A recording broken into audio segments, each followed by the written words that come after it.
ஒவ்வொரு மனுஷனுடைய மாபெரும் தேவை தேவனை அறிவது.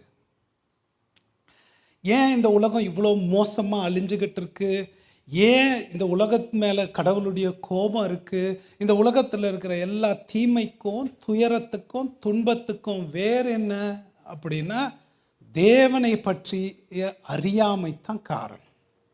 ரோமர் 1:28 நமக்கு சொல்லுகிறது, தேவனுடைய அறிவை அவர்கள் பற்றி கொண்டிருக்க மனதில்லாதிருந்ததினால்.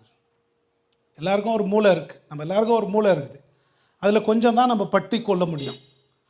சில பேருக்கு வெறும் சினிமா பாட்டுங்களாக பற்றி கொண்டு இருப்பாங்க. சில பேருக்கு அங்கே கதை, இந்த கதை, ஊர் கதை, அதையே யோசிக்கிறதே வேலை தான். ஆனால் அந்த மூளையில் கடவுளை பற்றிய அறிவை நம்ம ரொம்ப பற்றி கொண்டு அதை அறிஞ்சு அந்த மூளையில் இடம் அதிகமாக கொடுக்கணும்னு அவங்களுக்கு அது ரொம்ப முக்கியமாக தெரியலையா.